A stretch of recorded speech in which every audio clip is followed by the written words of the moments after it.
Anyway, RNG on blue side for every day is a way for me to get fired, I'm sure. RNG, you talked about the flexibility here. That's what we want to see. Game 1 goes over to RNG. They move to the blue side. We've already got the Camille banned out. And the Zoe, of course, from Shanks is well-deserved. It's been one of his best champions. So getting rid of Comfort. Also the Olaf. They're not willing to first pick. So what we're going to see is Gala likely just going to go for the Kaisa. This is pretty standard at this point. In the meantime, I don't think that Jiumeng has actually played any Xayah, so he's going to be missing a critical counter pick that we've seen in the meta so far. I think this is a bit of a no-brainer, honestly, for RNG. I'd be very surprised if they don't just lock this in. Okay, Kaisa there for Gala, something that, you know, I won't compare to Uzi throughout. It's, again, disingenuous, but Gala having that spark, having the Kaisa, the two go hand in hand, so... WE, now the question is, Jiumeng and missing, Aphelios and Thresh, question mark? Could still be on the table. At least Jiumeng has played a bit of this, but they're going to leave the 80 question open. They're going to go for the Orianna instead. I like the Orianna pick just because it's such a strong team fighting pick. It's one of Shanks' best champions. You can build around it quite easily. Doesn't really have any counter picks. And it also takes away RNG potential flex picks. Because we have talked about the composition that RNG has thrown in the past has been Kaisa first pick, and then Orianna flex into top or mid lane. It does feel like, though, now WE are forced to either pick up that 80 carry or jungle here with the other getting banned away. RNG have decided to pick up the jungle themselves in the Lilia.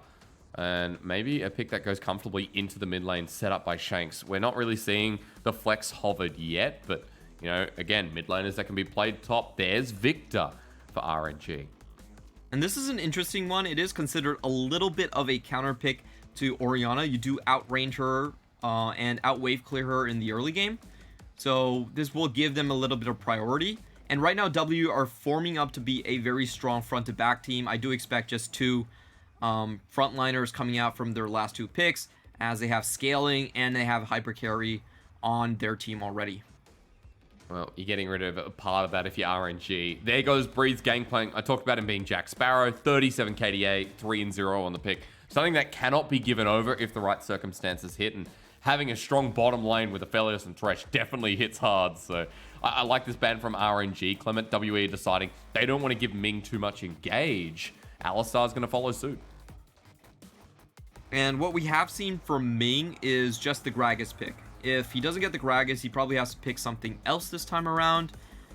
We have seen some Nautilus come out, but the overall win rate has been very poor for the Nautilus versus and Kaisa combo. Another thing I'm wondering is if Ming can actually pull out the Rel. That's another common combination with the Kaisa these days. Yep. I think that was actually banned away in the first game, and in the last series we saw banned quite a bit. Breathe going to be going onto the Nard. If you watch LCK, let me just say one thing. First of all, Nah here is actually better than it is in Korea, but only a little bit. It's evened out quite a lot and has been more of a side lane threat. Clement, you and I talked about this. Going into the Gragas, expect that Divine Sunder as we get more engaged from RNG and the Jayce. Clement, where is everything going? So the Jayce is a counter pick into the Gnar. You have a very strong early game, while Gnar has to wait for his range to actually increase by level.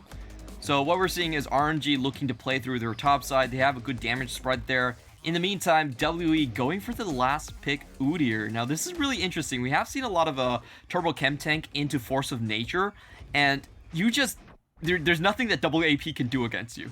It's really funny because you can walk in among their skills, you can take a bunch of damage, you'll heal up with the turtle stance, and they just can't take you down. So it's going to be incredibly annoying, and I think it is going to crowd out a lot of space that the Jayce can operate in. The Jayce has to play pretty careful with the Udyr around.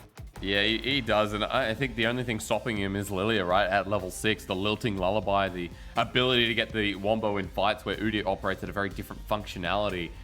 Clement, RNG moving in with another comp involving the Gragas, right? You know, even though this time we have the Jayce, Ming going to be going in on the engage. We've got his Alistar in game 1. We get the Gragas in game 2, so it's still within the realms of the composition. This is between two hyper carry battles, essentially. We have both of them drafting fairly similar compositions. And in these situations, I typically favor the team that has stronger engage because they have more options and neither side can really push the issue too far. With that being said, I do think that that RNG are favored just because Lilia's Lilting Lullaby and Ming's Engage are a lot stronger than their counterparts in Udyr and Thresh, which means that, you know, if there's a standoff, RNG can break the standoff a lot easier, while WE don't really have that option. So, you know, the ball's going to be in RNG's court most of the time.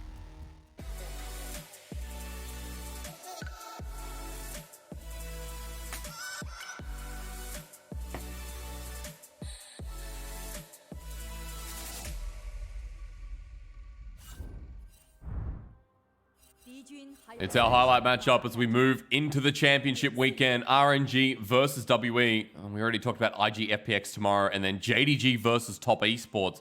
Our 2020 Grand Finals back-to-back will be coming towards you. So this week 4 is finishing off in style here in the LPL, and RNG did exactly that in Game 1.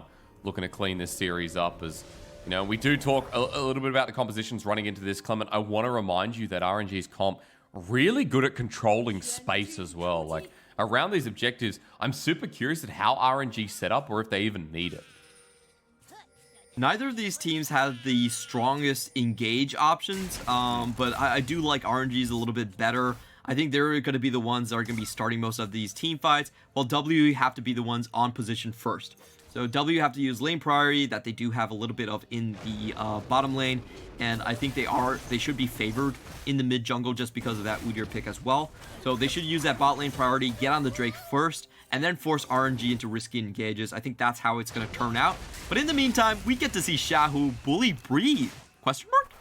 Yeah, well, in the back end, Clement, he does get the beneficial trade, but using a pot now, forcing Breathe out. You already talked about this counter matchup. Shock Blast hits and gonna wait for the hammer stance, but Breathe sends out the boomerang. Minion doesn't do too much on the back end, and now Breathe in an unfavorable position. We talked about his laning and Xiaohu abusing it already. So this is a good start. This is what you want to see when you pick Jayce up into this top lane. Xiaohu really showing no fear whatsoever. This is the difference between him and Windy and Maple, is that he actually has the champion pool to become an actual top laner. You know, he plays a lot of the mages. He still has the Orianna, Ryze top, Akali top, all those mid lane mage into top lane picks. But at the same time, he can go toe to toe with something like Jayce, which is much more of a traditional top laner. You know, using a bit of the corrupting potion as well, timing his trading, just another element of how good he's been up here. I want to come back to what you were talking about a little bit before. You're talking about the jungle 2v2 and how it matters for both these teams. Just note that for RNG as well, we have double AP, so not going to be as volatile. You already talked about Beishang and Shanks adding a lot with the Udyr stun and the Orianna follow-up. We also do have an Udyr that is going to be more proactive here in this early game. Moving down to the scuttle that will be spawning, Beishang has a small CS lead. I believe he picked up a ward in the early game as he went back to the lens, so does have a small EXP lead for now until that scuttle spawns and Wei picks up his own as well. And Udyr himself is a little bit of double AP. He is mainly AP damage, but in the early game, he of course gets a lot more auto attacks in with that Tiger form at DOT as well. So they should be a little bit more favored here. The reason that if you're going up against double AP, you can just get value out of it is usually from rune choice. You can just elect to go into the magic resistant runes, while a lot of times the enemy mid laner or the enemy jungler has to take armor rooms for camps, and you know, you just get a little bit of efficiency off that. It makes it very easy for you to itemize as well. But for now, RNG, they're just going to use that very, very strong top lane, bully Breathe out, and also take away some camps from Beishang. Yeah, but remember, Krug's smallest Krugs are now worth 12 gold instead, so as long as he gets that, that's what matters as he pulls it down. Beishang moving pretty fast, so I'm not sure if he ended up picking that, but he's moving down towards the river, trying to interrupt Wei from backing away. His Raptors are also there, so he's going to be clearing it out and probably trying to get an advantage. Just down the bottom lane. There's a flash from Ming. Once he engages a flash forward, we need that second skin. Ignite down and Jiumeng down. RNG with first blood off the back of Gala and Ming. Very well timed from RNG. They knew their damage numbers exactly, and unfortunately for Missing, he was standing a little bit further forward compared to Jiumeng, so his dark passage actually didn't get any distance for Jiumeng to run away. Meanwhile, WE, all they can do is try and trade off the Raptors, but that too is taken by Wei in the form of the big Raptor, and Beishang backs into the river himself. That solo kill, that 2v2 solo kill rather, does go to Ming, but You get the push out and a great lane state for Gala as he backs for a serrated Dirk.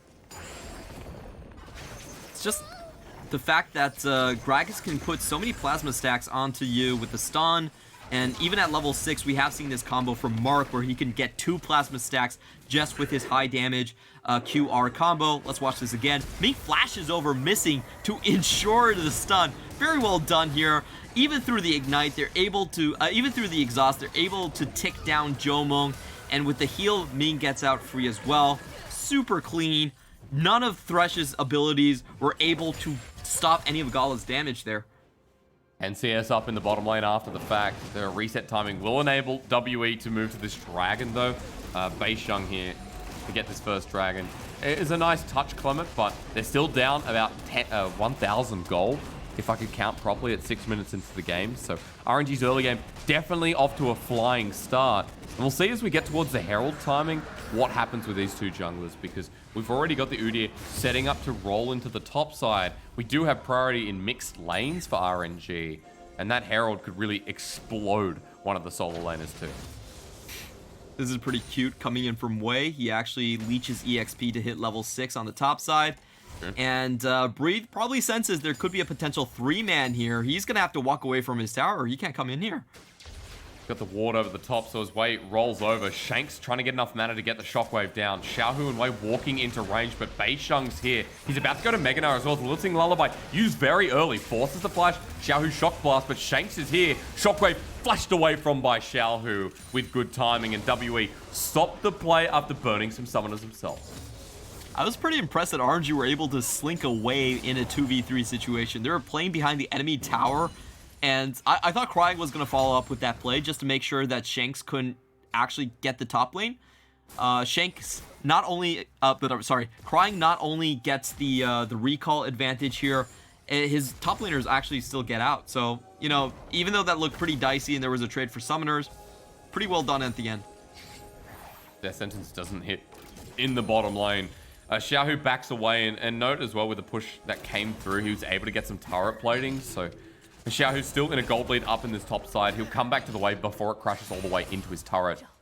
And he's been able to pick up a tier in this top lane as well. As that serrated Dirk on top, so Xiaohu in a favorable position in this matchup as you expected, Clement. The only lane that's kind of working out right now for WE is the Orianna, is the CS lead that's accrued. Also for Beishang being able to be up on tempo in the jungle too. Mainly has been the fact that, you know, Cryin has been leaving lane a little bit more. And with Shanks, with this finally hitting level 6 and getting the ultimate down, I do want to see if they can get something out of the mid-jungle 2v2. Like we were talking about, Udyr does have a pretty strong gank into these lanes, but so far we haven't seen any exploding of the double AP coming out from the other side. They're not really going into the 2v2, and in the meantime, I feel like their side lanes, there's not a whole lot you can do in these side lanes to actually catch up to your opponent. Gragas is really mobile, and Xiaohu already has a sizable lead plus wave control, so it's going to be hard to do anything to him. I feel like if W don't break out, they will bleed quite a lot of gold. Yeah, you're just seeing the effects of it, right? You know, Xiaohu's lane state is eventually going to push against Breathe, but for now, WE can't do too much in that top lane, so grouping around the Herald, 8 minutes 50, Clement. The Herald's sitting there waiting.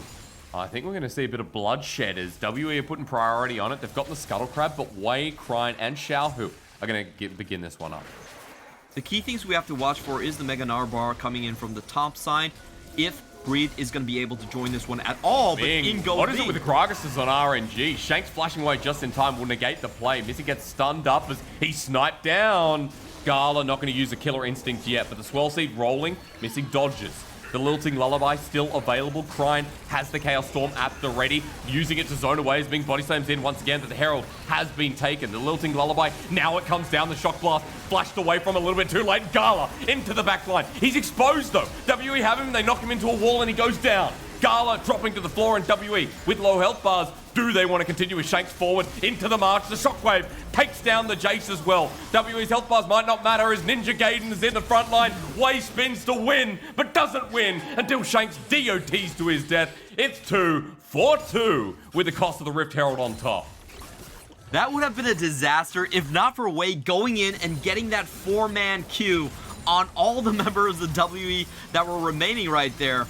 Honestly, RNG could have walked away from this one really cleanly. They had the flash coming out from Shanks. They got the Herald buff, but they decided to overstay for a little bit of action. And we're going to see if that has any ramifications as Jiumeng is now sitting on 2 kills. Let's go through this again. As we were talking about in pregame, RNG do have the engage advantage. They are the ones that can pull the trigger whenever they want to. And, you know, they force off W with the first ultimate. I think this is definitely a mistake from Gala. He flies over the ramp. Breathe still catches him out with the Arc W combo here. And then everyone else has to run away. This is just pure disaster. And I felt like it could have been a lot worse for RNG. If Missing managed to land some of this hook, but Wei goes in and 1Q finds the double. If Wei doesn't engage and make the play there, WE happy to trade the Herald for the kills they picked up, but RNG have the Herald. They have 2 kills onto Wei. He has the Zhonya's Hourglass instead of the Moonstone Renewer as his first item. Remember, we have been seeing a lot of Moonstone, but we'll see with the lead he's accrued what happens next. They're also going to pick up the Dragon, so for RNG, 1,000 gold up off the back of this man, and this is going to be a good Dragon to pick up too, with Mountain spawning next. That's going to be a Mountain Soul onto the Rift. One WE definitely want to enhance their front line. But Clement, what happens now? Where do you want to see the Herald, and how do you use it to enable RNG? So I think for RNG, the Herald definitely should go into the bottom side of the map. I think this is where they are strongest in terms of making plays. Ming can blast someone out of tower range, and they can also have teleports funneling in because they have such a massive advantage from Xiaohu coming on the top side as well. Now, they probably won't have the actual TP to make use of it, but they definitely can rotate Xiaohu into the mid lane and have Cryin come more towards the bottom side. I feel like they have been overall stronger when they play around the bot, but you know what? RNG might just go for some early gold right now. They're going to drop the Herald now. Xiaohu's 30 CS up, so why not? Running in, Beishang actually going to go to Mega Nard. Lilting Lullaby used as he goes golden with the Sonic Hourglass, waiting for Cryin to come in. The sweet spot hit as well. Watch out, Eep indeed. Breathe will drop first. Well, see, dodged away from the Udyr, who turns into a giant turtle. But this is a win for RNG. They get the dive, they get the gold down, and they back away. And Breathe falls once more. It's really surprising to see Xiaohu do so well against our top laners in the LPL. You know, he put Bin in, let's be honest, in the bin against Suning, and now he's doing it against Breathe as well. Getting a lot of help in the process, but definitely having the matchups to push them in, and he's going to be able to take away this first break. I don't think there's anything Breathe can do about it. So right now, RNG's bot lane, they just need to hold. Yeah, they do. They're taking a bit of damage, though, with the Infernum Gravitum combination. This is what Aphelios does. He's got the Noon Quiver. Xiaohu gets first turret in the top side. That's a almost 3,000 gold lead at 13 minutes. A little bit under, 2.5. But Xiaohu getting the solo gold on this Jayce. Now, this is a perfect position for an early game player like the Jayce, like Xiaohu. And so he's in a very favorable position. Yep, he's also going to go for the Eclipse as the first Mythic. Very strong in the side lane split push. And, you know, I really feel like Gala's charge into the enemy jungle changed the course of this game, because Jiumeng is now sitting with 2 extra kills that he really shouldn't have been able to get. Yep. And with those 2 kills, he's able to bully out the bottom lane coming in from RNG. This is a situation where we see all the RNG members are trying to address right now as they funnel towards bot. If Gala can tag him out, everyone from RNG moving down. Nothing here in terms of objective, just the hope of finding a Jiumeng without flash. He's got about a minute until that summoner comes up. Gala the same, and RNG, they're not giving up. Xiaohu has such massive amounts of priority over the top lane. If you look at where Breathe is farming, he has to stay underneath his second tower. W might get a little bit of damage, but I'm not sure about using the ultimates here. Everyone's so far away. Yeah, the box was to delay, but Ming was already out, and they stopped the body slam. They felt good about that, but missing now without that ulti is going to be a big deal. Still not the slowest of all the cooldowns, but we'll see if RNG can catch them unawares before the next fight comes through. But as they see everyone commit, Clement, they just move to the mid lane. Really easy rotate coming in from Xiaohu. Oh, and Shanks, he was just trying to clear the wave. I have no doubt that was the situation there. Yep. He does get that done, but they still lose a bunch of turret HP for their troubles. And RNG are just juggling their winning lanes better, you know, like this bottom lane hasn't been broken apart. If we look at the turret gold, we're seeing Xiaohu sitting at 5 stacks, 480 gold, all for himself. Yeah, this is really nice to see. He's got the Eclipse as well. Leandri's on the other mid laner in Cryin. Cryin actually level 11. Down 15 CS against Shanks, but he picked up the kill and a couple assists earlier. And that's what's making the difference here. And he's also got the tier stacked at 300. A little bit better than Shanks too. So definitely feels like he's going to be more impactful. And Clement, I didn't ask you about scaling. Scaling's always a question that needs to be put into comparison. As RNG start the Herald, it does feel like there is a talk that maybe should be mentioned a bit later. Beishang's not moving into position, but they do have a ward down.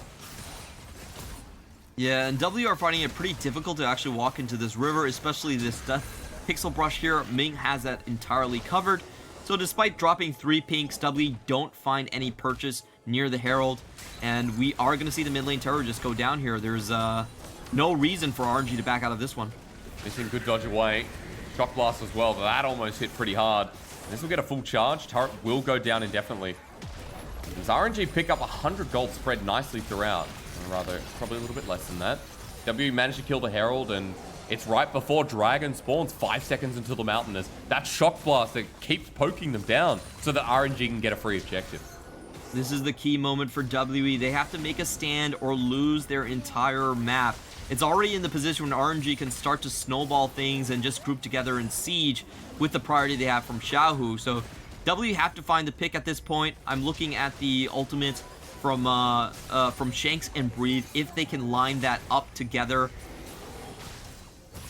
But on the other side, Wei and Xiaohu. Lilting Lullaby makes it a definite shock blast. Cryin may have been caught out. Beishang takes the ball, but the flash doesn't make it worthwhile, or rather the shockwave. There's the Chaos Storm again. The explosive cast was a little early from Ming. And now they're on the chase of Beishang, but it's an Udyr. It's like Singe, you don't chase him. RNG, have they done enough to secure the dragon? Udyr plus Orianna is not a good ball delivery system. I don't know what it is with today's teams, but we've seen this twice, and it just is so underwhelming. Really good on Gala to get away from the shockwave. He's not going to get caught up by that one. RNG are able to sneak away the Drake with minimal resistance, and they'll likely take the bottom lane tower as well. Yeah, they will. The poke continues to come through. Xiaohu is just such in a good position. Sorry, today English not too great. As this turret will go down, you mentioned. We've got a lot more gold going onto the side of RNG. And you've got the mountain now in hand. A 4,000 gold lead at 18 minutes in the game. And you know, I'm sure we're about to take a look at the replay of what happened with the poke out. But RNG just got them down so low that it ended up being a free dragon. W in that situation, they had to be the first ones on the Drake because they had less engage tools to sort of cut off on RNG. They basically had to force RNG to walk into them. And what happened there was, like, even though they were in position, their turnaround didn't really work. RNG kept their distance, they used the poke correctly, and we saw Beishang trying to get in onto Gala. It doesn't work out. They blow multiple ultimates. They have to escape through the ramp, and they also lose priority on the bot lane. So massive... Okay, yeah. Flash burn by Ming. Gonna pause, Clement. Beishang is gonna start the engage. They want to find this Gragas. He's not too tanky as a support. Everyone's there, but they tunnel right into a single position. The flash away from Xiaohu dodges, but Cryin doesn't. Lilting Lullaby onto 2 members. Sets up for the Jayce, and it's Jiumeng and Shanks. The 2 biggest members have just been eliminated. Down the Udyr will go as well, and John Deere Tractors, they're more sturdy than that as the triple kill has been given over to Gala. He won't find the Penta. Wei will take down Missing with the sweet spot in the end. Breathe, the last remnant of this team, and WE have given everything to RNG. That was a 1-for-5 trade in favor of RNG. I'm getting those Uzi 2018 vibes all over again. What was known as the unscientific team fights, where you're down a member, but you still are able to carry through the finish line because of that better play. There were so many good moments coming down to that one. Xiaohu flashing out of the shockwave, the Lilting Lullaby on multiple members, and Wei just going in, allowing Gala to come up with the finish on the Killer Instincts for the triple kill, I believe, there. This is RNG at peak performance. This is what they were known for when they were at their height. Those incredible teamfight moments. Clement, we had V5 versus RNG recently, and we wanted to know which way. We know from this fight that this is the way. As RNG, it was Ming who baited and drew everyone from WE. They did use a lot of ultimates here. They definitely held on, but RNG just played so much better on the back half of this fight. Look at Wei as he flashes in. He gets the double on the Lilting Lullaby. Xiaohu dodges out on the ultimate. He goes into the back line. The back and front line are completely cut off on WE's side. They are actually backward on the Rift. And with the tools onto RNG, they're able to get the better engages, get the better positioning in these team fights. You know, Hysterics, you were asking me which side had the better scaling. Yeah. And with team comps like this, where the compositions are very similar in terms of having double hyper carries, having double control mages, I think the real difference is in the toolkit, the engage potential coming out for both. And RNG just, they're able to reposition so much more easily and start fights so much more decisively compared to WE that I feel like I have to give them the advantage. It's the amount of engages you mentioned. It's also the ability to lock down, you know, Cryin, Wei, the Lilting Lullaby makes so much sense for this comp, and RNG feeling confident enough with his 6k gold lead to start the Baron at 21 minutes in the game. Looking at Beishang, he doesn't have the flash, so he has to walk across the ramp to get this one. I think he's going to be too late, and Ming is zoning. Explosive cast, Smite's going to come down, and there we go, secured by RNG. The explosive cast was great zoning, as you mentioned, and WE now, without the Baron, have to force themselves to find a pick, find a window in this game. It's getting so much harder to leverage.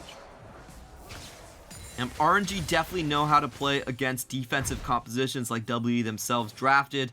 They run with basically the same thing, but better engage. And, you know, RNG with Tabe, they're just such an experienced team when it comes to figuring out what they, what the matchups are between the compositions.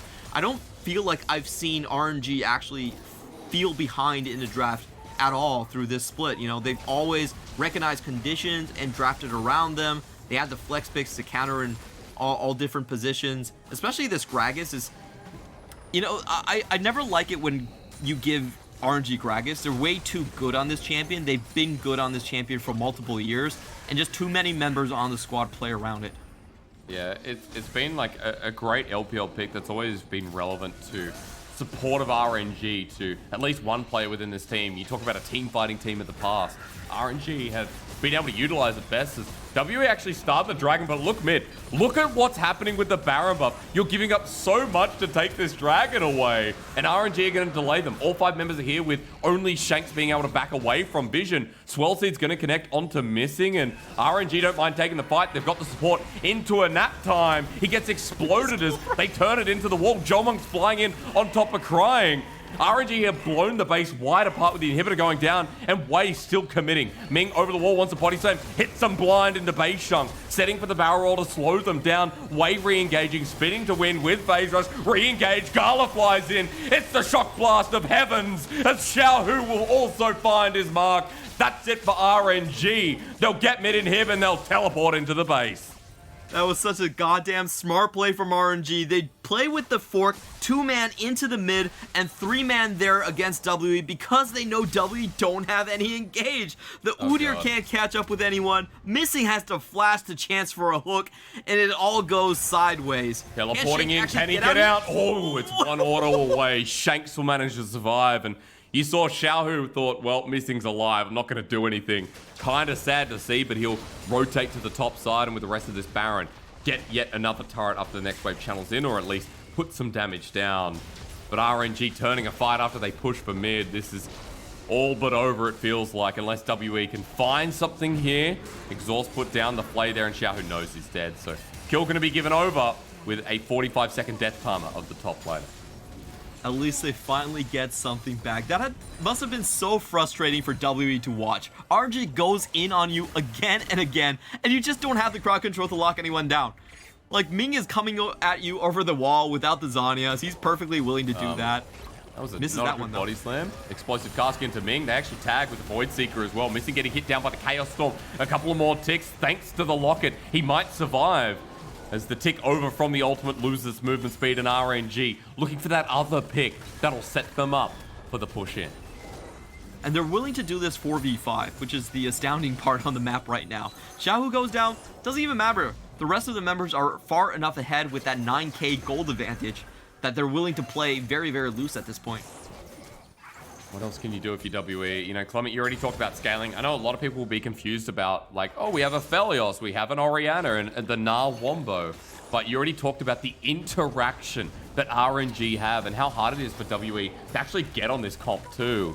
Relies on the pick, relies on being able to take out one member. WE getting a numbers advantage, but here the defense. They have wave clear, but again, pick potential from Ming is something we have to watch out for. Missing has to be the hero right here. He needs to land the hook of his life to drag WE back into this game. And right now, it just hasn't seemed like he's been able to find his mark, even with the flash expended. And RNG, they have enough poke tools here to just sit in front of WE. You know, they're not really afraid of this enemy composition. The turbo chem tank was just blown, and they still didn't find an engage. Remember that Beishang on Udyr, another problem we see with his pick is Udyr is super telegraphed, even with the flash. You know he's going to run at you with bear stance and try and get the stun off and set up for the rest of his team. So it's predictable as to his pathing, as Missing is getting chunked out heavy. The Swell Seed hits the wall before it can get rolling. And now the next wave for RNG, they're going to try and force this one as Cryin is nowhere nearby but has the TP. A lot of wave clear thanks to Infernum, and it's making it hard for RNG to do anything as Beishang is going to flash. We talked about that. Body Slam not going to be used and rather misses. Gala flashes away for effect. Xiaohu goes on in. He's been caught out as he does his burst damage. Now has to leave back to the fountain for another 45 seconds, and WE keep the game going. A pretty big fail on Xiaohu's part. Gala was able to get away with that one, and they should have been able to get that free kill that Beishang was sending into them. Instead, they trade 1-for-1, and, you know, congratulations to WE. They get a reprieve here. At the very least, some pressure that is relented for now. But Baron coming up in 30 seconds. Xiaohu's timer works with that. Dragon's up in 40, and it's a solve for neither of these teams. As well, look at how we got caught out and kind of made that blunder again. Yeah, this is so forced from Beishang. Incredibly difficult to find Gala as a target, but it doesn't matter, you know, Xiaohu goes in. I like Wei's reaction right here. He's just standing in the sidelines going like, hey bro, I think this is a little bit too early, man. Chill. True. Xiaohu was hoping for something with the Edge of Night already picked up. I believe it was on cooldown from before. But I want everyone to point out that, or rather look, that Baron is now up. Dragon's there, but again, not Soul, so RNG eyes on the prize. WE in position. Beishang just burned his flash again. So he's behind the pit, Missing hoping for a Hook of Dreams. Gets on the Baron, explosive cast, but Smite is secured. And another Baron over to RNG. And this is another reason I feel like Gragas is just too much of an advantage to RNG.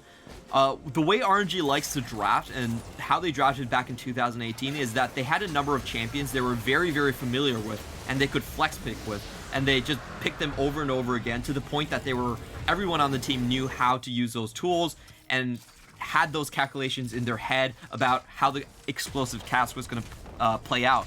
And this is what you see from them over and over again, is that they're willing to play super aggressive onto objectives because they know they can deny people with the explosive cask.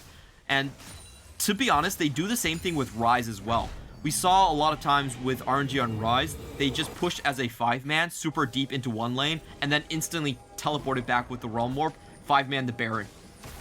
It's been smart macro play throughout. And Clement, I was just looking at the item choice. I'm not sure if I have time. Missing gonna hit there. That's a 3-man, 2-man. Lilting Lullaby, excuse me. Ming waiting for the engage. Missing almost gets burnt down as Wait flashes out. Shanks coming in with the TP2. They're gonna be cautious as Nara against the wall on the Zhonya's timing. Missing flashes himself. Shockwave burnt late. Xiaohu takes him down. Missing saves one but not the other. And WE now down 3 members in an instant.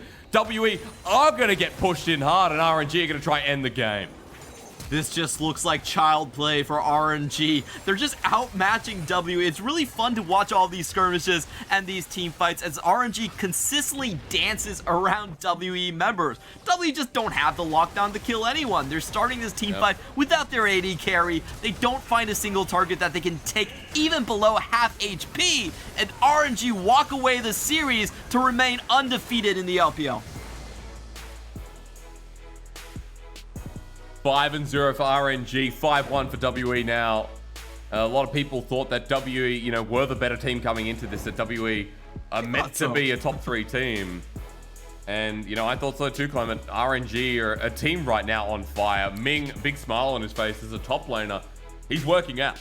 A 2-0 for RNG, not what I expected, but a good performance all the same.